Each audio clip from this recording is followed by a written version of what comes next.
It was another turbulent day for America's new policy toward Ukraine. The U.S. and Ukrainian National Security Advisor spoke, and both sides said talks are moving in a, quote, positive direction to secure a minerals deal and accelerate peace talks with Russia. But U.S. officials also confirmed the U.S. has paused intelligence sharing with Ukraine, which it has relied on in the battlefield.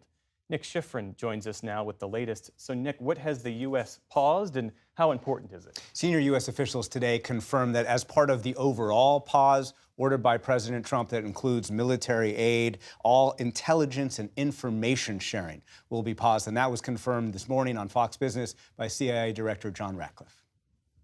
President Trump had a real question about whether President Zelensky was committed to the peace process. And he said, let's pause. And so I think on the military front and the intelligence front, the pause that allowed that to happen, I think will go away. And I think we'll work shoulder to shoulder with Ukraine, as we have, to push back on the aggression that's there.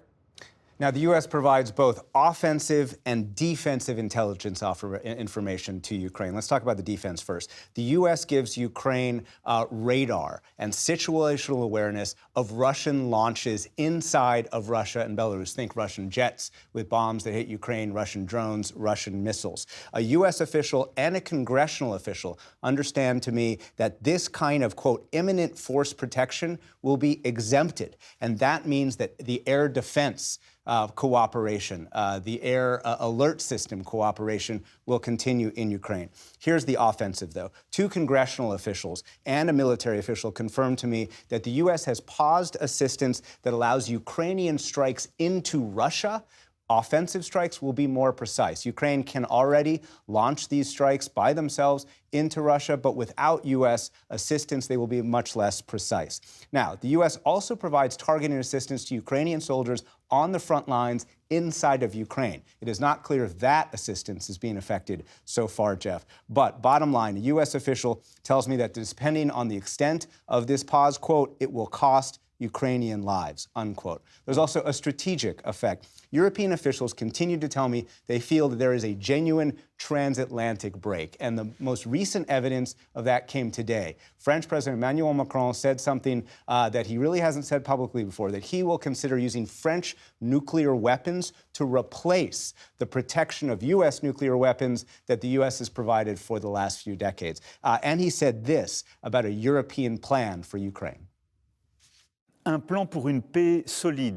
This is a plan for a solid, lasting, verifiable peace.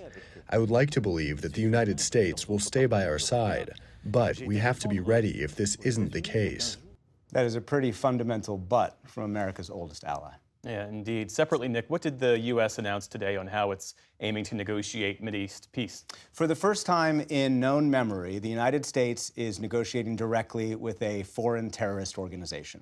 The White House announced that Adam Boehler, who is currently a senior State Department advisor, he is nominated to be the special presidential envoy for hostage affairs, is negotiating directly with Hamas. Those talks could cover a ceasefire. They could also cover the future of Gaza should the war end formally. But tonight, President Trump met with hostage families, and he delivered what he called a final warning for Hamas. Quote, Shalom Hamas means hello and goodbye. You can choose. Release all of the hostages now, not later, and immediately return all of the dead bodies of the people you murdered, or it is over for you. There has been no response, Jeff, yet from Hamas to that. More to come on that front. Nick Schifrin, thanks to you as always. Thank you.